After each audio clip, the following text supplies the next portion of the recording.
this election,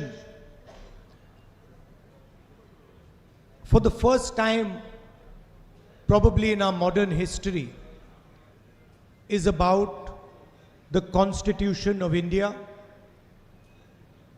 and the democratic structure of our country. ഈ തിരഞ്ഞെടുപ്പ് എന്ന് പറയുന്നത് ഒരു പക്ഷേ നോക്കുകയാണെങ്കിൽ ഭാരതത്തിന്റെ ആധുനിക ചരിത്രത്തിൽ ആദ്യത്തെ പ്രാവശ്യം ഇന്ത്യൻ ഭരണഘടനയെക്കുറിച്ചും ഇന്ത്യയുടെ ജനാധിപത്യ പ്രക്രിയയെക്കുറിച്ചുമുള്ള ഒരു തെരഞ്ഞെടുപ്പാണ് നമ്മൾ ഇന്ന് നേരിടുന്നത്. No political party has attempted what the BJP is trying in India today. ഇന്ന് ഇന്ത്യയിൽ BJP എന്താണോ ചെയ്തുകൊണ്ടിരിക്കുന്നത് അതൊരിക്കലും ഈ രാജ്യത്ത് മറ്റൊരു രാഷ്ട്രീയ പാർട്ടിയും ചെയ്യാത്തതാണ് ഇന്ത്യയിൽ ഇന്ന് BJP ചെയ്തുകൊണ്ടിരിക്കുന്നത്. The Constitution is the foundation of modern India. It is what gives our people equal rights and equal opportunities. Indian ഭരണഘടനയാണ് രാജ്യത്തിന്റെ അടിത്തറ എന്ന് പറയുന്നത്. ഈ രാജ്യത്തെ ജനങ്ങൾക്ക് തുല്യാവകാശങ്ങളും തുല്യമായിട്ടുള്ള അവസരങ്ങളും നൽകുന്നത് Indian ഭരണഘടനയാണ്. And our constitution is protected by the institutions of our country. നമ്മുടെ ഈ ഭരണഘടനയെ സംരക്ഷിക്കുന്നത് നമ്മുടെ രാജ്യത്തെ ജനാധിപത്യ സ്ഥാപനങ്ങളാണ്. The bureaucracy, the election commission, the judiciary, the police, the intelligence agencies, the CBI, ED, these are all actually supposed to be protectors of the constitution and protectors of the rights of India's people. നമ്മുടെ രാജ്യത്തെ ഉദ്യോഗസ്ഥ വൃന്ദം, നമ്മുടെ judiciary, നമ്മുടെ police ഉദ്യോഗസ്ഥർ, ED, CBI, ഈ സ്ഥാപനങ്ങളെല്ലാം തന്നെ നമ്മുടെ രാജ്യത്തെ ജനാധിപത്യത്തെ സംരക്ഷിക്കാനുള്ളതാണ്. And by capturing each one of these institutions, by using the ED, the CBI as political weapons, the BJP is trying to change the very nature of our country. ഈ ജനാധിപത്യ സ്ഥാപനങ്ങളെയെല്ലാം പിടിച്ചെടുക്കുന്നതിലൂടെ CBIയും EDയും മറ്റും രാഷ്ട്രീയ ആയുധങ്ങളായി ഉപയോഗിക്കുന്നതിലൂടെ ഈ രാജ്യത്തെ ജനാധിപത്യ പ്രക്രിയയെ നശിപ്പിക്കാനാണ് BJP ശ്രമിച്ചുകൊണ്ടിരിക്കുന്നത്. The Congress Party and the UDF accept the diversity of India. Indian national കോൺഗ്രസും ഐക്യ ജനാധിപത്യ മുന്നണിയും ഈ രാജ്യത്തിന്റെ വൈവിധ്യത്തെ അംഗീകരിക്കുന്നു. We accept the multiple languages, the multiple traditions, the different histories, the different expressions of all our people. ഈ രാജ്യത്തെ വിവിധ ഭാഷകൾ, വിവിധ സംസ്കാരങ്ങൾ, വിവിധ പാരമ്പര്യങ്ങൾ, വിവിധ ചരിത്രങ്ങൾ ഇതെല്ലാം ഇന്ത്യൻ നാഷണൽ കോൺഗ്രസ് ഉൾക്കൊള്ളുന്നു.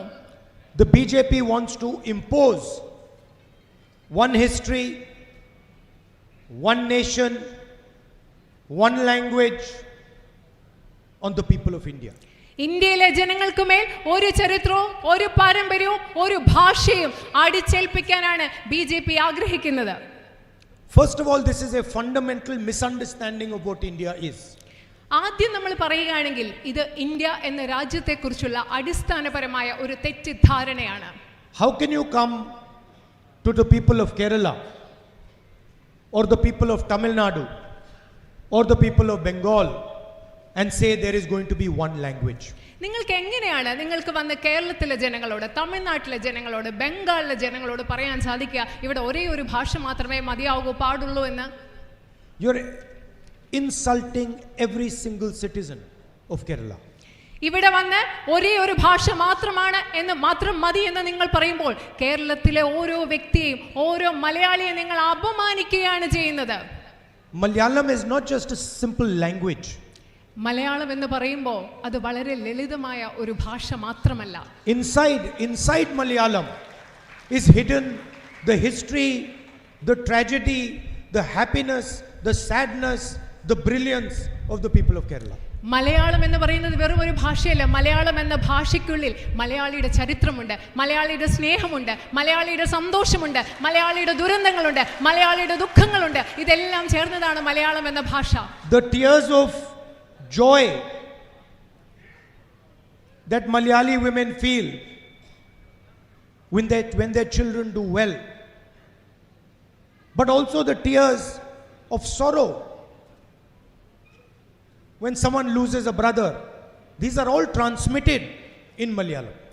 മലയാളികളെ സംബന്ധിച്ചിടത്തോളം നമുക്ക് സന്തോഷമുണ്ടാകുമ്പോഴുണ്ടാകുന്ന നമ്മുടെ സന്തോഷ കണ്ണുനീരുകൾ, നമ്മുടെ കുട്ടികളുമായും ഒക്കെ ബന്ധപ്പെട്ട സന്തോഷമുണ്ടാകുമ്പോൾ, അതുപോലെ നമ്മുടെ സഹോദരങ്ങൾക്കിടയിലുള്ള കാര്യങ്ങൾ നടക്കുമ്പോൾ നമ്മുടെ മനസ്സിലുണ്ടാകുന്ന ദുഃഖത്തിൻ്റെ കണ്ണുനീരുകൾ, ഇതെല്ലാം നമ്മൾ പരസ്പരം കൈമാറ്റം ചെയ്യുന്നത് നമ്മുടെ മലയാളം എന്ന ഭാഷയിലൂടെയാണ്. If you remove Malayalam, how will a mother in Kerala explain the history of this great land to her children? നിങ്ങൾ മലയാളം സംസാരിക്കേണ്ട എന്ന് പറഞ്ഞാൽ കേരളത്തിലെ ഒരു അമ്മ എങ്ങനെയാണ് ഈ കേരളത്തിന്റെ ചരിത്രം കുട്ടികളോട് വിശദീകരിച്ച് കൊടുക്കുക? How can she explain it in Hindi or in English? എങ്ങനെയാണ് കേരളത്തിലെ ഒരു അമ്മയ്ക്ക് ഹിന്ദിയിലോ ഇംഗ്ലീഷിലോ ഈ കാര്യങ്ങളൊക്കെ വിശദീകരിച്ച് കൊടുക്കാൻ പറ്റുക? So this is what we are protecting. ഇതിനെയാണ് ഞങ്ങൾ സംരക്ഷിച്ചുകൊണ്ടിരിക്കുന്നത്. Can you give me those flowers? Flowers, brother. Yeah, I want this. See, this is what India looks like. ശരിക്കും ഈ കയ്യിലിരിക്കുന്ന പൂച്ചെണ്ട് കണ്ടോ? ഇന്ത്യ എന്ന് പറയുന്നത് ഇങ്ങനെയാണ്. ഇതിനെ കാണുന്നത് പോലെയാണ് India. This is also what Kerala looks like. കേരളവും ഇന്ത്യ മാത്രമല്ല, ആ പൂക്കളുള്ള ബൊക്കെ പോലെയാണ് കേരളവും. And this is also what every family in Kerala looks like. കേരളത്തിലെ ഓരോ കുടുംബവും ആ പൂച്ചെണ്ട് പോലെയാണ് ഇരിക്കുന്നത്. Every flower is unique. അതിലെ ഓരോ പൂവും വ്യത്യസ്തമാണ്, സവിശേഷതകളുള്ളതാണ്. Every flower has a different expression. ഓരോ ഫ്ലവറിനും ഓരോ പൂവിനും വ്യത്യസ്തമായ രീതികൾ, പ്രകാശന രീതികൾ. Every flower has a different beauty. ഓരോ പൂവിനും വ്യത്യസ്തമായ സൗന്ദര്യമാണുള്ളത്. And when you add all the flowers together, they become much more beautiful than the individual flowers. ഈ പൂക്കളെല്ലാം കൂടെ ഒരുമിച്ച് നിൽക്കുമ്പോൾ ഇത് ഒറ്റയ്ക്ക് നിൽക്കുന്നതിനേക്കാളും 10 മടങ്ങ് മനോഹരമായി മാറുകയാണ് ചെയ്യുന്നത്. Now imagine if I came to Kerala and I said, look, only white flowers can be in this bouquet. നിങ്ങളൊന്ന് സങ്കല്പിച്ച് നോക്കുക, ഞാൻ കേരളത്തിൽ വന്നിട്ട് നിങ്ങളോട് പറയുകയാണ് ഈ ബൊക്കയിൽ വെള്ള കളറിലുള്ള പൂക്കൾ മാത്രമേ പാടുള്ളൂ എന്ന് ഞാൻ നിങ്ങളോട് പറഞ്ഞാൽ എങ്ങനെയിരിക്കും? We will only have white flowers and the stems have to be 6 inches long. ഞാൻ നിങ്ങളോട് പറയുകയാണ് 6 ഇഞ്ച് നീളത്തിലെ ആ പൂവിന്റെ ചെണ്ട് ഉണ്ടാവാൻ പാടുള്ളൂ. അതുപോലെ ഇതിൽ വെള്ള നിറത്തിലുള്ള പൂവുകൾ മാത്രമേ ഉണ്ടാവാൻ പാടുള്ളൂ. No leaves will be there, no thorns will be there. അവിടെ മുള്ളുണ്ടാവാൻ പാടില്ല, ഇല ഉണ്ടാവാൻ പാടില്ല എന്ന് ഞാൻ പറഞ്ഞാൽ എങ്ങനെയിരിക്കും? That is what the BJP and RSS are trying to do. അതാണ് ഈ രാജ്യത്ത് BJP RSS ചെയ്യാൻ ശ്രമിച്ചുകൊണ്ടിരിക്കുന്നത്. ഇത് തന്നെയാണ്. To Kerala, to Tamil Nadu, to Uttar Pradesh, to India. കേരളത്തോട്, തമിഴ്നാടിനോട്, ഉത്തർപ്രദേശിനോട്, ഈ രാജ്യത്തോട് മുഴുവൻ BJP RSS ചെയ്തുകൊണ്ടിരിക്കുന്നത് ഇത് തന്നെയാണ്. Now, first of all, this is completely ignorant. First of all, this is completely ignorant. I'm not able to hear you. First of all, Yeah. this is a completely ignorant action. Yes, ഇതെന്ന് പറയുന്നത് ഈ രാജ്യത്തെ പറ്റി കൃത്യമായ ധാരണയില്ലാത്ത, അറിവില്ലാത്ത ഒരു ചിന്തയും പ്രവൃത്തിയുമാണ്. It shows they don't understand India. അത് മനസ്സിലാക്കുന്നത് അവർക്ക് ഇന്ത്യയെ മനസ്സിലാക്കാൻ സാധിക്കുന്നില്ല എന്നുള്ളതാണ്. And it shows they don't understand Kerala. അത് മനസ്സിലാക്കുന്നത് അവർക്ക് ഇന്ത്യയും കേരളത്തെയും മനസ്സിലാക്കാൻ BJPക്ക് RSSനും കഴിയുന്നില്ല എന്നുള്ളത് തന്നെയാണ്. The Prime Minister recently went to Tamil Nadu. Prime minister, പ്രധാനമന്ത്രി അടുത്തിടെ തമിഴ്നാട്ടിലേക്ക് പോയി. Tamil Nadu has the most brilliant poets like Kerala does. തമിഴ്നാട്ടിൽ അതിമിടുക്കരായ പ്രഗത്ഭരായ കവികളുണ്ട് കേരളത്തിലുള്ളതുപോലെ. Huge history. വലിയൊരു പാരമ്പര്യം, ചരിത്രം. Huge tradition. വലിയൊരു മഹത്തായ പാരമ്പര്യം. Wars fought over there, people sacrificing their lives, all this stuff is going on. അവിടെ യുദ്ധങ്ങൾ നടന്നു, അനേകം പേർ അവരുടെ ജീവിതം ത്യാഗം ചെയ്തു. Prime Minister says, I like dosas. ഇതെല്ലാമുള്ള തമിഴ്നാട്ടിൽ പോയി പ്രധാനമന്ത്രി പറയുകയാണ്, എനിക്ക് ഇവിടുത്തെ ദോശ ഇഷ്ടമാണ്. Brother, I also like dosas. സഹോദര, എനിക്കും ദോശ ഇഷ്ടമാണ്. But please try and understand the history, the tradition, the language of the state also. പക്ഷേ ദോശ ഇഷ്ടപ്പെടുന്നതോടൊപ്പം തന്നെ പ്രിയപ്പെട്ട സഹോദര, താങ്കൾ ആ രാജ്യത്തിന്റെ ചരിത്രവും സംസ്കാരവും പാരമ്പര്യവും കൂടി മനസ്സിലാക്കാൻ ശ്രമിക്കൂ ദയവ് ചെയ്ത്. And also realize that the dosa in Tamil Nadu is completely different than the dosa in Kerala. Dosa, അത് ഒരു കാര്യം കൂടി മനസ്സിലാക്കണം, തമിഴ്നാട്ടിലെ ദോശയും കേരളത്തിലെ ദോശയും തികച്ചും വ്യത്യസ്തങ്ങളാണെന്ന് കൂടി താങ്കൾ മനസ്സിലാക്കണം. And also understand that the dosa in Kerala is different than other dosas in Kerala. ഒരു കാര്യം കൂടി മനസ്സിലാക്കണം, കേരളത്തിലെ ദോശ തമിഴ്നാട്ടിലെ ദോശയിൽ നിന്ന് വ്യത്യസ്തമാണെന്ന് മാത്രമല്ല, കേരളത്തിൽ ഒരു സ്ഥലത്തെ ദോശ മറ്റു സ്ഥലങ്ങളിലെ ദോശകളിൽ നിന്ന് വ്യത്യസ്തമാണെന്ന് കൂടി താങ്കൾ മനസ്സിലാക്കണം. And that is the genius of our country. ഈ പറയുന്നതാണ് നമ്മുടെ രാജ്യത്തിന്റെ പ്രതിഭ, പ്രാഗൽഭ്യം. പ്രതിഭ എന്ന് പറയുന്നത് ഈ വ്യത്യസ്തതയാണ്. It is why our country is so great. അതുകൊണ്ടാണ് നമ്മുടെ ഇന്ത്യ എന്ന രാജ്യം ഇത്രയും മഹത്തരമായത്. And you are trying to change this. ഈ വൈവിധ്യത്തെ, ഈ മഹത്വത്തെയാണ് നിങ്ങൾ മാറ്റാൻ ശ്രമിച്ചുകൊണ്ടിരിക്കുന്നത്. First of all, it can never be changed.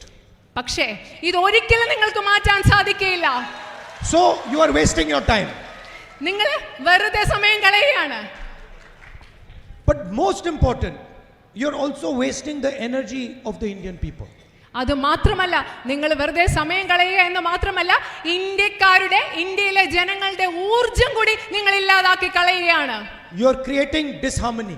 ഈ രാജ്യത്ത് സ്വരച്ചേർച്ചയില്ലായ്മ, അപസ്വരം, പൊരുത്തക്കേട് നിങ്ങൾ ഉണ്ടാക്കിക്കൊണ്ടിരിക്കുകയാണ്. And this disharmony is harming millions and millions of people. ഈ രാജ്യത്തെ ലക്ഷക്കണക്കിന് മനുഷ്യരെ ഈ രാജ്യത്ത് നിങ്ങൾ ഉണ്ടാക്കിക്കൊണ്ടിരിക്കുന്ന പൊരുത്തക്കേട് ഉപദ്രവിച്ചുകൊണ്ടിരിക്കുകയാണ്. The Prime Minister demonetized the Indian currency. ഇന്ത്യയിലെ നിങ്ങൾക്കറിയാം, പ്രധാനമന്ത്രി ഇവിടെ നോട്ട് നിരോധനം ഈ രാജ്യത്ത് നടപ്പിലാക്കി. Just now I was looking in the crowd, there is a person there selling snacks. അവിടെ ഒരു വ്യക്തി അവിടെ ഉണ്ട്, അവിടെ ഒരാൾ ഇരിക്കുന്നത് ഞാൻ നോക്കുകയാണ്, അവിടെ നിൽക്കുന്നത്. Did the Prime Minister think about that man when he demonetized the currency? അദ്ദേഹം നോട്ട് നിരോധനം നടപ്പിലാക്കിയപ്പോൾ ആ മനുഷ്യനെ കുറിച്ച് ആലോചിച്ചിരുന്നു? Did he think what would happen to him when he did demonetization? Note നിരോധനം നടപ്പിലാക്കിയപ്പോൾ ആ വ്യക്തിക്ക് എന്ത് സംഭവിക്കും എന്ന് പ്രധാനമന്ത്രി ഒരിക്കലെങ്കിലും ആലോചിച്ചിട്ടുണ്ടോ? Did he ask farmers in India, laborers in India, what would happen if you demonetize the currency? ഇന്ത്യയിലെ കർഷകരോട്, തൊഴിലാളികളോട് ഈ രാജ്യത്ത് നോട്ട് നിരോധനം നടപ്പിലാക്കിയാൽ എന്ത് സംഭവിക്കും എന്ന് പ്രധാനമന്ത്രി ചോദിച്ചിട്ടുണ്ടോ? When COVID was striking India, people were dying.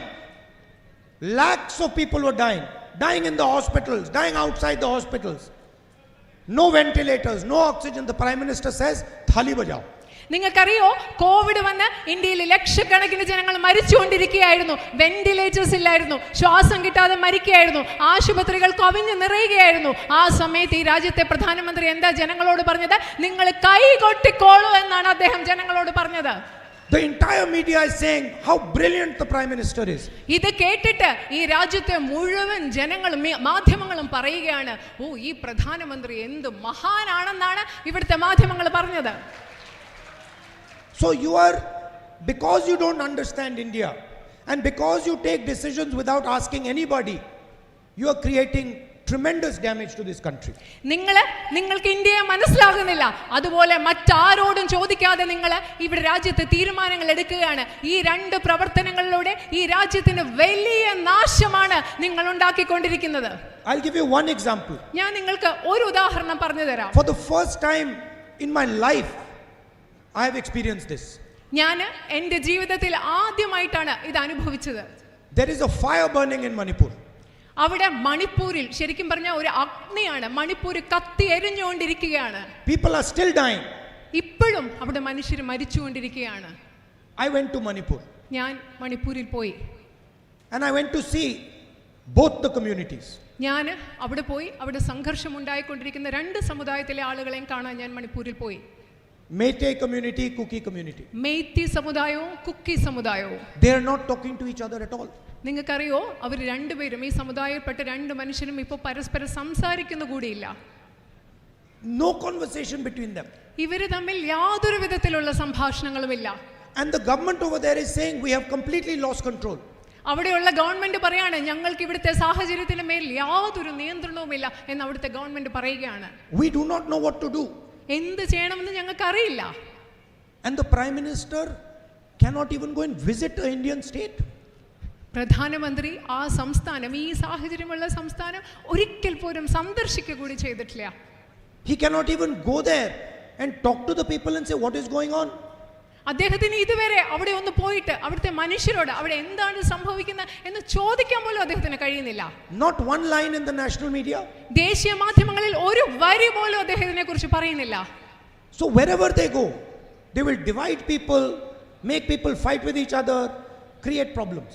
എവിടെ അവർ പോയാലും അവിടെ പോയി അവിടുത്തെ മനുഷ്യരെ വിഭജിക്കും, മനുഷ്യർ തമ്മിൽ പ്രശ്നങ്ങൾ ഉണ്ടാക്കും, സംഘർഷങ്ങൾ ഉണ്ടാക്കും, പ്രശ്നങ്ങൾ ഉണ്ടാക്കും. ഇതാണ് അവർ ചെയ്തുകൊണ്ടിരിക്കുന്നത്. And the highest unemployment in 45 years is there in India today. ഇന്ന് നിങ്ങൾക്കറിയുമോ ഈ രാജ്യത്ത് 45 വർഷങ്ങളിലുള്ള ഏറ്റവും വലിയ തൊഴിലില്ലായ്മ നിരക്കാണ് ഇന്ന് നമ്മുടെ രാജ്യത്തുള്ളത്. 22%, 22 people own more wealth than 50% of India's population. ഈ രാജ്യത്തെ 50% ജനങ്ങളുടെ കയ്യിൽ ഉള്ളതിനേക്കാൾ കൂടുതൽ സ്വത്ത് ഈ രാജ്യത്തെ 22 മനുഷ്യരുടെ കയ്യിൽ ഇന്നുണ്ട്. 1 or 2 companies are there in every single business. രാജ്യത്തെ എല്ലാ വ്യവസായങ്ങളും 1 or 2 കമ്പനികളുടെ കയ്യിലാണ് ഇന്നുള്ളത്.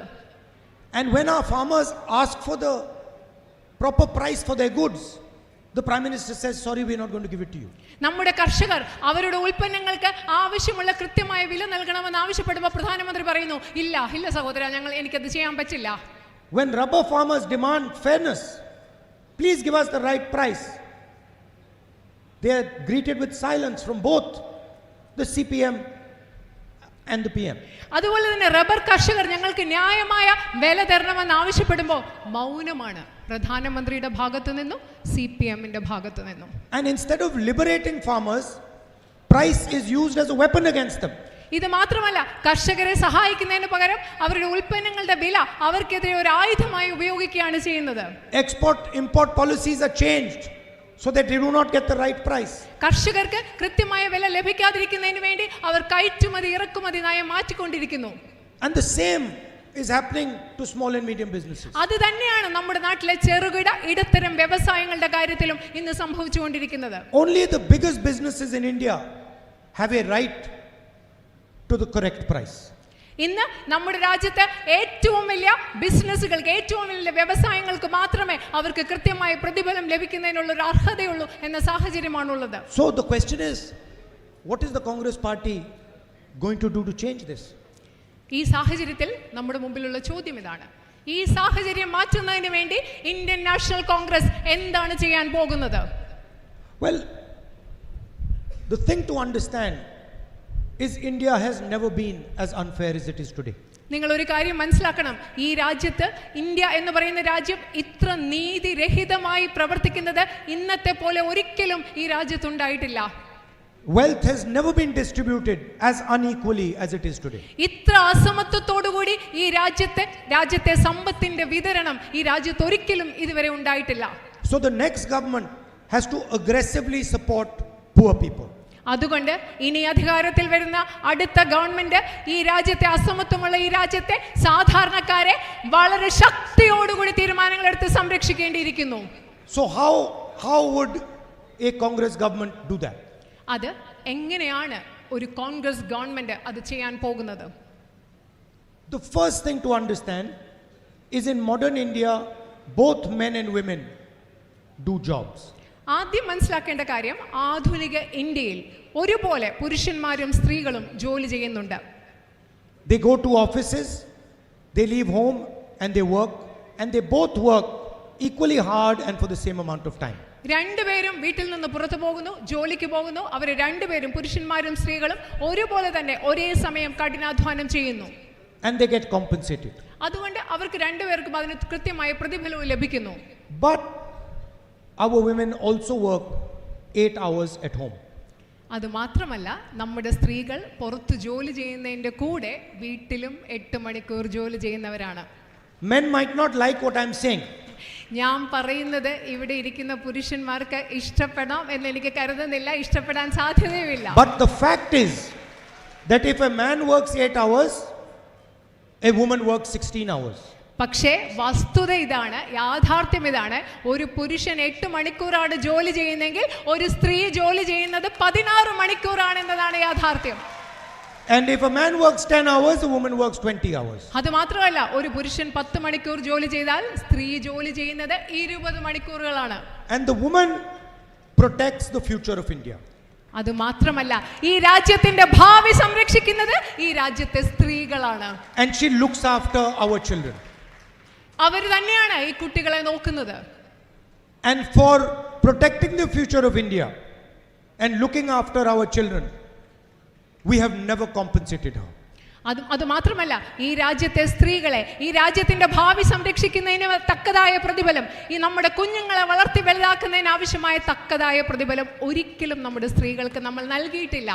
The government has never said, we appreciate the extra 8 hours that you work compared to men. ഒരിക്കലും ഗവൺമെന്റ് പറഞ്ഞിട്ടില്ല ഈ രാജ്യത്തിലെ സ്ത്രീകളോട് നിങ്ങൾ അധികം ജോലി ചെയ്യുന്ന 8-10 മണിക്കൂർ നിങ്ങൾ അധികം ജോലി ചെയ്യുന്നതിനെ ഞങ്ങൾ അംഗീകരിക്കുന്നു, മാനിക്കുന്നു എന്ന് ഒരു ഗവൺമെന്റ് നിങ്ങളോട് പറഞ്ഞിട്ടില്ല. And so the next government is going to be the first government in Indian history to take that step. അതുകൊണ്ട് ഇന്ത്യൻ നാഷണൽ കോൺഗ്രസിന്റെ ഇന്ത്യ മുന്നണിയുടെ നേതൃത്വത്തിൽ അധികാരത്തിൽ വരുന്ന ഗവൺമെന്റ് ആയിരിക്കും ഈ രാജ്യത്തെ സ്ത്രീകൾക്ക് വേണ്ടി ഇതിനു വേണ്ടി ഒരു തീരുമാനമെടുക്കുന്ന ആദ്യത്തെ ഗവൺമെന്റ് എന്ന് ഞാൻ പറയാൻ ആഗ്രഹിക്കുന്നു. And we are going to do it using 3 things. 3 കാര്യങ്ങൾ ഉപയോഗിച്ച് 3 മാർഗങ്ങളിലൂടെയാണ് ഞങ്ങൾ അത് ചെയ്യാൻ പോകുന്നത്. The first thing we are going to do is we are going to make a list of every single poor family. ആദ്യം ഞങ്ങൾ ചെയ്യാൻ പോകുന്നത് ഈ രാജ്യത്തെ എല്ലാ ദരിദ്ര കുടുംബങ്ങളുടെയും ഒരു പട്ടിക ഉണ്ടാക്കുക എന്നതാണ്. And we are going to choose one woman from each poor family. ഈ ഓരോ ദരിദ്ര കുടുംബത്തിൽ നിന്നും ഞങ്ങൾ ഒരു സ്ത്രീയെ തിരഞ്ഞെടുക്കും. This will be crores and crores and crores of women. ഇതെന്ന് പറയുമ്പോൾ ഈ രാജ്യത്തെ കോടിക്കണക്കിന് സ്ത്രീകളായിരിക്കും. And we are going to give them directly in their bank account 1 lakh rupees a year, 8,500 rupees a month. ഈ സ്ത്രീകൾക്ക്, ഈ രാജ്യത്തെ തെരഞ്ഞെടുക്കുന്ന ദരിദ്ര കുടുംബങ്ങളിൽ നിന്ന് തെരഞ്ഞെടുക്കുന്ന സ്ത്രീകൾക്ക് ഓരോ മാസവും 8,500 രൂപ വീതം 1 ലക്ഷം രൂപ ഞങ്ങൾ അവരുടെ ബാങ്ക് അക്കൗണ്ടിൽ നിക്ഷേപിക്കും. We are going to pass a bill that guarantees 50% reservation of jobs in government and public sector for women. അത് മാത്രമല്ല ഈ രാജ്യത്തെ സ്ത്രീകൾക്ക് ഗവൺമെന്റ് സ്ഥാപനങ്ങളിലും പൊതുമേഖലാ സ്ഥാപനങ്ങളിലും 50% സംവരണം ഉറപ്പുവരുത്തുന്ന ഒരു ബിൽ ഞങ്ങൾ കൊണ്ടുവരുമെന്ന് ഉറപ്പു നൽകുന്നു. And we are going to double the salary of Anganwadi and Asha workers. അത് മാത്രമല്ല ഈ നാട്ടിലെ, ഈ രാജ്യത്തെ അംഗൻവാടി ആശാ പ്രവർത്തകരുടെ വരുമാനം ഇരട്ടിയാക്കും എന്ന് ഞങ്ങൾ ഉറപ്പു നൽകുന്നു. And please do not think that this is a gift that the government is giving. This is not a gift. നിങ്ങൾ ഒരിക്കലും ഗവൺമെന്റ് നിങ്ങൾക്ക് നൽകാൻ പോകുന്ന ഒരു സമ്മാനമായിട്ട് ഇതിനെ കാണരുത്. ഇതൊരു സമ്മാനമല്ല. This is compensation for the work that our women do 8 hours every day at home. അത് ഈ നാട്ടിലെ നമ്മുടെ സ്ത്രീകൾ ഓരോ ദിവസവും 8 മണിക്കൂർ ജോലി ചെയ്യുന്നതിന് നിങ്ങൾക്ക് തരുന്ന നഷ്ടപരിഹാരമായിട്ട്, പ്രതിഫലമായിട്ട് ഇതിനെ കണ്ടാൽ മതി എന്ന് ഞാൻ പറയുകയാണ്. Now we have millions of youngsters who have no job. അത് മാത്രമല്ല ഈ രാജ്യത്ത് ലക്ഷക്കണക്കിന് ചെറുപ്പക്കാരുണ്ട്, തൊഴിലില്ലാതെ അലയുന്ന ലക്ഷക്കണക്കിന് ചെറുപ്പക്കാർ നമ്മുടെ നാട്ടിലുണ്ട്. And we in the Congress party have studied this problem. ഈ പ്രശ്നം കോൺഗ്രസ് പാർട്ടി ഞങ്ങൾ കാര്യമായി പഠിച്ചിട്ടുണ്ട്. We have spent hours and hours and hours understanding why this has happened. എന്തുകൊണ്ടാണ് ഈ രാജ്യത്ത് ഇത് സംഭവിക്കുന്നതെന്ന് മനസ്സിലാക്കാൻ വേണ്ടി ഞങ്ങൾ മണിക്കൂറുകൾ ചെലവഴിച്ചിട്ടുണ്ട്, അനേകം മണിക്കൂറുകൾ. The single biggest reason is that small and medium businesses have been destroyed by the Prime Minister. ഇതിൽ ഏറ്റവും പ്രധാനപ്പെട്ട കാരണം എന്ന് പറയുന്നത് ഈ രാജ്യത്തെ ചെറുകിട ഇടത്തരം വ്യവസായങ്ങളൊക്കെ നമ്മുടെ പ്രധാനമന്ത്രിയുടെ നടപടികളിലൂടെ ഇല്ലാതായിക്കൊണ്ടിരിക്കുകയാണ്, നശിക്കപ്പെട്ടിരിക്കുകയാണ്. And if you look at the small and medium businesses, you will find that almost none of them become big businesses. നിങ്ങൾ ചെറുകിട ഇടത്തരം വ്യവസായങ്ങളെ പരിശോധിച്ചാൽ മനസ്സിലാകും അവയിൽ ഒന്നുപോലും ഒരു വലിയ വ്യവസായമായി മാറിയിട്ടില്ല എന്നത് നിങ്ങൾക്ക് മനസ്സിലാക്കാൻ സാധിക്കും. They are born small, they live small and they die small. ആ ചെറിയ വ്യവസായങ്ങൾ അവർ ചെറുതായിട്ട് ജനിക്കുന്നു, ചെറുതായിട്ട് ജീവിക്കുന്നു, അതുപോലെ തന്നെ ചെറുതായിട്ട് മരിച്ചില്ലാതായി തീരുകയും ചെയ്യുന്നു. And this is because they do not have access to bank money. അതിന്റെ പ്രധാനപ്പെട്ട കാരണം എന്ന് പറഞ്ഞാൽ ഇവർക്ക് ബാങ്കിലെ ലോണുകൾ, ബാങ്കിലെ പൈസ പലപ്പോഴും ഈ ചെറുകിട ഇടത്തരം വ്യവസായങ്ങൾക്ക് ലഭ്യമല്ല എന്നുള്ളതാണ്. So we are going to open the doors of India's banks to small and medium businesses. That's our first step. അതുകൊണ്ട് ഞങ്ങൾ ചെയ്യാൻ പോകുന്ന ആദ്യ പടി എന്ന് പറയുന്നത് ഈ രാജ്യത്തെ ബാങ്കുകളുടെ വാതിലുകൾ നമ്മുടെ നാട്ടിലെ ചെറുകിട ഇടത്തരം വ്യവസായികൾക്കായി തുറന്നു കൊടുക്കുക എന്നതാണ് ഇന്ത്യൻ നാഷണൽ കോൺഗ്രസ് ചെയ്യാൻ പോകുന്നത്. And we will give thousands and thousands and thousands of loans to young Indian entrepreneurs. ഇവിടുത്തെ ഇന്ത്യയിലെ യുവജനങ്ങളായ സംരംഭകർക്ക് ഞങ്ങൾ ആയിരക്കണക്കിന് രൂപയുടെ ലോൺ നൽകുന്നതാണ് എന്ന് നിങ്ങളോട് പറയാൻ ആഗ്രഹിക്കുന്നു. There are 30 lakh government jobs that Mr. Narendra Modi refuses to give to the people of India. അത് മാത്രമല്ല ഈ രാജ്യത്ത് ഏകദേശം 30 ലക്ഷത്തിലധികം ഗവൺമെന്റ് ജോലികളുണ്ട്. ഈ നരേന്ദ്രമോദി ഈ രാജ്യത്തെ യുവജനങ്ങൾക്ക് നൽകാൻ വിസമ്മതിച്ചിട്ടുള്ള 30 ലക്ഷം ഗവൺമെന്റ് ജോലികൾ ഈ രാജ്യത്തുണ്ട്. We will immediately give those jobs to the people of India. ഞങ്ങൾ ഏറ്റവും ഉടനെ ഏറ്റവും പ്രധാനപ്പെട്ടതായി ഏറ്റവും വേഗത്തിൽ ഈ 30 ലക്ഷം ജോലികൾ ഇന്ത്യ മഹാരാജ്യത്തെ യുവജനങ്ങൾക്ക് നൽകുമെന്ന് ഉറപ്പു നൽകുകയാണ്. Millions and millions of workers work in public sector units and government offices, and they work under contract. നമ്മുടെ രാജ്യത്തെ ദശലക്ഷക്കണക്കിന് ആളുകൾ സ്വകാര്യ മേഖലയിലും ഗവൺമെന്റ് മേഖലയിലും ജോലി ചെയ്യുന്നത് കരാർ ജീവനക്കാരായിട്ടാണ്. They can be sacked from one day to another, thrown out without any support. അവരെ ഏത് ദിവസം വേണമെങ്കിലും അവരെ ജോലിയിൽ നിന്ന് പിരിച്ചുവിടാം. അവർക്ക് പ്രത്യേകിച്ച് യാതൊരു പിന്തുണയും സംരക്ഷണവുമില്ല. We will stop contract labor in PSUs and government offices. All jobs will be permanent jobs in these systems. ഈ സാഹചര്യത്തെ നേരിടുന്നതിന് വേണ്ടി ഞങ്ങൾ ഗവൺമെന്റ് ജോലികളിൽ നിന്നും പൊതുമേഖലാ സ്ഥാപനങ്ങളിൽ നിന്നും കരാർ നിയമനങ്ങൾ റദ്ദാക്കി അതിന്റെ സ്ഥാനത്ത് സ്ഥിര നിയമനങ്ങൾ കൊണ്ടുവരുമെന്ന് ഉറപ്പു നൽകുന്നു. And now I want to tell you about the revolutionary idea that we have come up with. ഇപ്പോൾ ഞാൻ നിങ്ങളോട് പറയാൻ ആഗ്രഹിക്കുന്നത് ഞങ്ങൾ കൊണ്ടുവന്നിട്ടുള്ള വിപ്ലവാത്മകരമായ ഒരു ആശയത്തെക്കുറിച്ചാണ്. If you speak to children of rich families, they will tell you that before they get a job, they do an apprenticeship. ഇപ്പം നിങ്ങൾ ധാരാളം പൈസയുള്ള വീട്ടിലെ കുട്ടികളോട് സംസാരിക്കുകയാണെങ്കിൽ അവർ പറയും ജോലി കിട്ടുന്നതിന് മുമ്പ് ഞങ്ങൾ അപ്രന്റീസ്ഷിപ്പ് അഥവാ തൊഴിൽ പരിശീലനത്തിന് പോവുകയാണെന്ന്. They work for 6 months, 1 year, they get paid for it and they get training.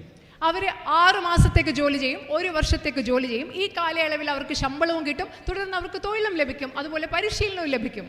This is how business families introduce their children to the job market. ഇങ്ങനെയാണ് വലിയ വ്യവസായ കുടുംബങ്ങൾ അവരുടെ കുട്ടികളെ ഒരു തൊഴിൽ വിപണിയിലേക്ക് അവരെ പരിചയപ്പെടുത്തുന്നത് ഈ അപ്രന്റീസ്ഷിപ്പ് അഥവാ തൊഴിൽ പരിശീലനത്തിലൂടെയാണ്. They have a soft landing into the job market. അവർ ശരിക്കും പറഞ്ഞാൽ വളരെ എളുപ്പത്തിൽ തൊഴിൽ വിപണിയിലേക്ക് അവർക്ക് സോഫ്റ്റ് ലാൻഡ് ചെയ്ത് എളുപ്പത്തിൽ ചെന്നെത്താൻ പറ്റും. Everybody else has to beg for a job. ആ സാഹചര്യത്തിൽ മറ്റുള്ളവർക്ക് ഈ ധനകൃതരുടെ വീട്ടിലല്ലാത്ത കുട്ടികൾക്ക് ശരിക്കും ഒരു ജോലിക്ക് വേണ്ടി യാചിക്കേണ്ട അവസ്ഥയാണ്. So we are going to pass a law that gives the right of apprenticeship to every single Indian graduate. അതുകൊണ്ട് ഈ രാജ്യത്തെ ഓരോ ബിരുദധാരിക്കും തൊഴിൽ പരിശീലനത്തിലുള്ള അവകാശം നിയമമാക്കുന്ന ഒരു നിയമം ഞങ്ങൾ ഈ രാജ്യത്ത് കൊണ്ടുവരാൻ പോവുകയാണ്. It means in Hindi, pehli naukri pakki. Pehli Naukri Pakki, അതായത് ഈ രാജ്യത്തെ യുവജനങ്ങൾക്ക് ചെറുപ്പക്കാർക്ക് ആദ്യത്തെ തൊഴിൽ ഇന്ത്യൻ നാഷണൽ കോൺഗ്രസ് ഉറപ്പു നൽകാൻ പോവുകയാണ്. All the graduates who request it will be given a 1-year apprenticeship, will be given training and will get 1 lakh rupees in their bank account, 8,500 rupees every single month for the year. ഈ രാജ്യത്തെ അപേക്ഷിക്കുന്ന എല്ലാ ബിരുദധാരികൾക്കും അവർക്ക് പരിശീലനം ലഭിക്കും, അവർക്ക് തൊഴിൽ പരിശീലനം ലഭിക്കും.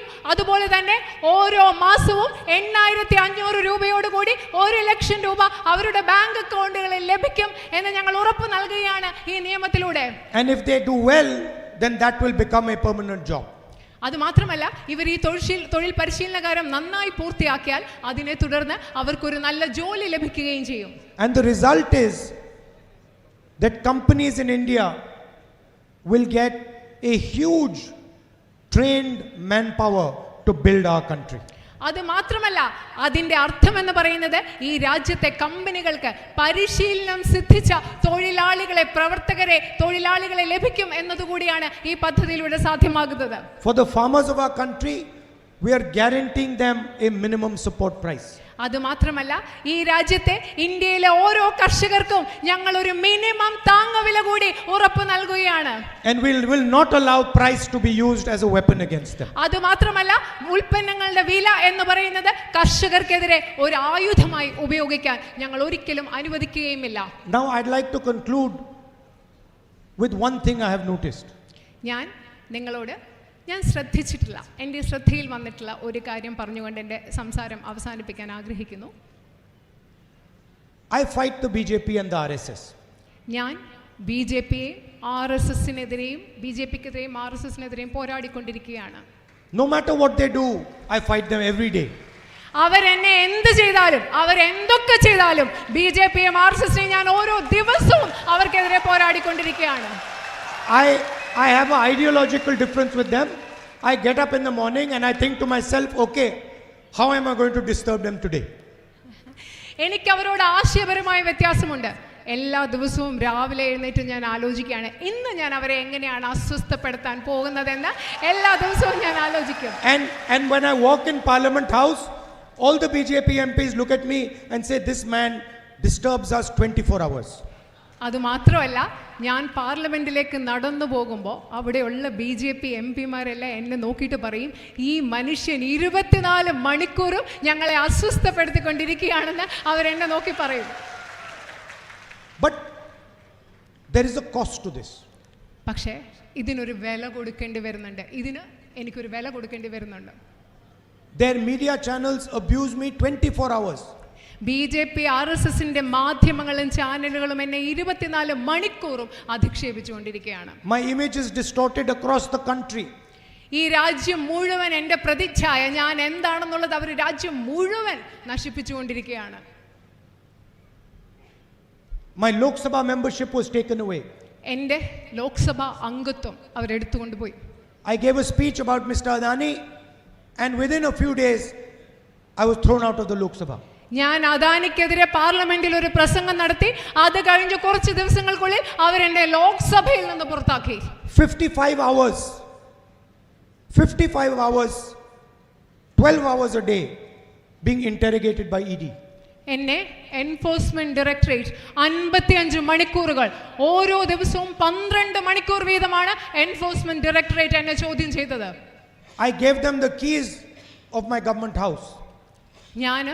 അവർക്ക് ഞാൻ താമസിച്ചിരുന്ന ഔദ്യോഗിക വസതിയുടെ താക്കോല് ഞാൻ അവർക്ക് They threw me out of the house. അവര് എന്നെ ആ വീട്ടിൽ നിന്നും പുറത്താക്കി. And I was feeling very happy. ആ സമയത്ത് പക്ഷേ എനിക്ക് വലിയ സന്തോഷമായിരുന്നു. I don't want that dirty house. എനിക്ക് അങ്ങനത്തെ കൊള്ളരുതാത്ത ഒരു വീട് എനിക്ക് വേണ്ട. And I told them also that look, I have millions of houses in India. My house is in the hearts of the people of Kerala, people of Uttar Pradesh, the people of Assam. ഞാൻ അവരോട് അത് മാത്രമല്ല, അതുകൂടി പറഞ്ഞു, എനിക്ക് ഈ രാജ്യത്ത് ലക്ഷക്കണക്കിന് വീടുകളുണ്ട്. ഈ രാജ്യത്തെ ജനങ്ങളുടെ, തമിഴ്നാട്ടിലുള്ള, കേരളത്തിലുള്ള, ഉത്തർപ്രദേശിലുള്ള, ആസാമിലുള്ള ജനലക്ഷങ്ങളുടെ മനസ്സിൽ എനിക്കൊരു വീടുണ്ട്, എനിക്ക് വീടുകളുണ്ടെന്ന് ഞാൻ അവരോട് പറഞ്ഞു. I walked 4,000 kilometers Kanyakumari through Kerala to Kashmir. കന്യാകുമാരിയിലും കേരളത്തിലും കൂടെ കാശ്മീരിലേക്ക് ഞാൻ 4000 കിലോമീറ്റർ നടന്നു. One of my knees is still hurting me. ഇപ്പോഴും എൻ്റെ ഒരു മുട്ട് വേദനിച്ചുകൊണ്ടിരിക്കുകയാണ്. Now, why is none of this happening to the Chief Minister of Kerala? എൻ്റെ ഒരു സംശയം, ഇത്രയും കാര്യങ്ങൾ BJP എതിർക്കുമ്പോൾ എനിക്ക് സംഭവിക്കുന്നതിനെ കുറിച്ച് ഞാൻ പറഞ്ഞു. പക്ഷേ എൻ്റെ ഒരു സംശയം, എന്തുകൊണ്ടാണ് കേരളത്തിലെ മുഖ്യമന്ത്രിക്കെതിരെ ഇതൊന്നും ഇവിടെ സംഭവിക്കാത്തത്? Why is his membership not being taken away? എന്തുകൊണ്ടാണ് അദ്ദേഹത്തിന്റെ അംഗത്വം, നിയമസഭാ അംഗത്വം എടുത്തുകൊണ്ട് പോകാത്തത്? Why is his house not being taken away? എന്തുകൊണ്ടാണ് അദ്ദേഹത്തിന്റെ ഔദ്യോഗിക വസതി ആരും കൊണ്ടുപോകാത്തത്? Why is he not being interrogated by the ED, CBI and all these? എന്തുകൊണ്ടാണ് ED, CBI ഒന്നും അദ്ദേഹത്തെ ചോദ്യം ചെയ്യാത്തത്? 2 chief ministers are in jail. ഈ രാജ്യത്തെ 2 മുഖ്യമന്ത്രിമാർ ഇപ്പോൾ ജയിലിൽ കിടക്കുകയാണ്. How come none of this is happening to the Chief Minister of Kerala? പക്ഷേ എന്തുകൊണ്ടാണ് ഇത് കേരളത്തിലെ മുഖ്യമന്ത്രിയുടെ കാര്യത്തിൽ മാത്രം സംഭവിക്കാത്തത്? And the second question, I am 24/7 attacking the BJP. രണ്ടാമത്തെ ചോദ്യം, 24 മണിക്കൂർ 24/7, അതായത് രാവും പകലും ഞാൻ BJP ആക്രമിച്ചുകൊണ്ടിരിക്കുകയാണ്. And the Chief Minister of Kerala is 24/7 attacking me. അതപ്പോഴെന്താ സംഭവിക്കുന്നത്? ഈ കേരളത്തിന്റെ മുഖ്യമന്ത്രി 24/7 രാവും പകലും എന്നെ ആക്രമിച്ചുകൊണ്ടിരിക്കുകയാണ്. So this is a bit puzzling. Pardon?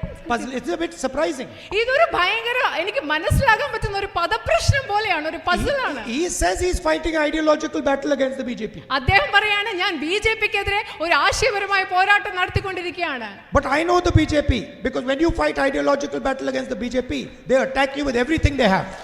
എനിക്കറിയാം BJP-ക്കെതിരെ ആശയപരമായ ഒരു പോരാട്ടം നടത്തുമ്പോൾ നിങ്ങൾക്കെതിരെ അവർ സാധ്യമായത് എന്തും എല്ലാ രീതിയിലും നിങ്ങളെ ആക്രമിക്കും. But there is no attack on the Chief Minister of Kerala. അതിങ്ങനെ മുഖ്യമന്ത്രിയുടെ കാര്യത്തിൽ സംഭവിക്കുന്നില്ല. It is not that there are no issues. There are corruption issues. ഇവിടെ പ്രശ്നങ്ങളൊന്നും ഇല്ല എന്ന് പറയുന്നത്, ഇവിടെ അഴിമതിയുടെ പ്രശ്നങ്ങളുണ്ട് കേരളത്തിൽ. So this is something the people of Kerala should think about. ഇത് കേരളത്തിലെ ജനങ്ങൾ കൃത്യമായി ചിന്തിക്കേണ്ട ഒരു കാര്യമാണ്.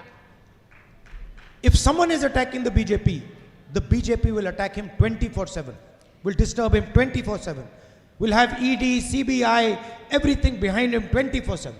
നിങ്ങൾ ഒരു കാര്യം മനസ്സിലാക്കണം, ആരെങ്കിലും BJP-യെ യഥാർത്ഥമായി സത്യസന്ധമായി ആക്രമിച്ചാൽ BJP അവരുടെ പുറകെ ആയിരിക്കും 24 മണിക്കൂറും. ED-യും CBI-യും മറ്റെല്ലാം ഉപയോഗിച്ച് സാധ്യമായ എല്ലാ വിധത്തിലും BJP അവരെ തിരിച്ചാക്രമിക്കുമെന്ന് നിങ്ങൾ മനസ്സിലാക്കിയിരിക്കണം. It was a pleasure for me to come here and speak to you. ഇവിടെ വന്ന് നിങ്ങളെ കാണാനും നിങ്ങളോട് സംസാരിക്കാൻ പറ്റിയത് എനിക്ക് വളരെ സന്തോഷമുള്ള ഒരു കാര്യമാണ്. I cannot tell you, as a member of Parliament from Kerala, I cannot tell you what all you have taught me. കേരളത്തിലെ ഒരു ജനപ്രതിനിധി എന്ന നിലയിൽ, ഒരു പാർലമെന്റ് അംഗം എന്ന നിലയിൽ സംസാരിക്കുമ്പോൾ എനിക്ക് നിങ്ങളോട് പറയാൻ കഴിയില്ല എത്ര മാത്രമാണ് ഈ കേരളത്തിലെ ജനങ്ങൾ എന്നെ പഠിപ്പിച്ചിട്ടുള്ളതെന്ന്. The genius of the people of Kerala, കേരളത്തിലെ ജനങ്ങളുടെ പ്രതിഭ എന്ന് പറയുന്നത്, ability to live with each other peacefully, harmoniously, affectionately. പരസ്പരം സ്നേഹത്തോടുകൂടി വാത്സല്യത്തോടുകൂടി പരസ്പരം സൗഹാർദ്ദപരമായി ജീവിക്കുക എന്ന് പറയുന്നത് കേരളത്തിന്റെ ഏറ്റവും വലിയ പ്രതിഭയാണ്, മികവാണ്. And making us proud. Every part of the world where you find people from Kerala, making us proud every day. അത് മാത്രമല്ല, ലോകത്തിന്റെ നാനാഭാഗങ്ങളിലും കേരളവും കേരളത്തിലെ ജനങ്ങളും നമ്മളെ അഭിമാനമുള്ളവരാക്കി നമുക്ക് അഭിമാനം തോന്നുന്ന രീതിയിലാണ് പ്രവർത്തിച്ചുകൊണ്ടിരിക്കുന്നത്. And never losing their dignity. ഒരിക്കലും ഇങ്ങനെ പ്രവർത്തിക്കുമ്പോൾ മലയാളി ഒരിക്കലും ഇതൊക്കെ ചെയ്യുന്നത് മലയാളിയുടെ അന്തസ്സ് കളയാതെയാണ് ഈ ലോകം മുഴുവൻ Malayali ജീവിച്ചുകൊണ്ടിരിക്കുന്നത്. In Wayanad I saw, after the flood, families that have lost their entire house, family members, still they are maintaining every inch of dignity. നിങ്ങൾക്കറിയാം, വയനാട്ടിലൊരു വലിയ വെള്ളപ്പൊക്കത്തിന് ശേഷം അവിടെ ഞാൻ ആളുകളെ കണ്ടു. അവരുടെ കുടുംബം അവരെല്ലാം നഷ്ടപ്പെട്ടിട്ടുള്ളത് അവർ സ്നേഹത്തോടു കൂടിയും സൗഹാർദ്ദത്തോടും കൂടി ജീവിക്കുന്ന അവസ്ഥ. They've got nothing left, but they still have their dignity. അവിടെ അവരുടെ കയ്യിൽ ഒന്നുമില്ല, വസ്തുവകളില്ല, വീടില്ല, പക്ഷേ അവർക്ക് അവരുടെ അന്തസ്സും അഭിമാനവും ആ വയനാട്ടിലെ മനുഷ്യർക്കുണ്ട്. അങ്ങനെയാണ് അവർ ജീവിക്കുന്നത്. The people of Kerala should really be proud of what you have built. വയനാട്ടിലെ ജനങ്ങൾ ശരിക്കും അവർക്ക് അഭിമാനം ഉണ്ടാകണം, അവരെങ്ങനെ ജീവിക്കുന്നു, അവരെന്തിലൂടെ കടന്നു വന്നു എന്നതിനെ കുറിച്ച് ഓർത്ത്. And in many fields you are a guide to our country. And in many fields you are a guide to India. അത് മാത്രമല്ല, പല മേഖലകളിൽ നിങ്ങൾ എന്ന് പറയുന്നത്, മലയാളികൾ എന്ന് പറയുന്നത് ഈ രാജ്യത്തിന് മുഴുവൻ വഴി കാട്ടുന്നവരാണ്. Thank you. നന്ദി. Nandri. Thank you.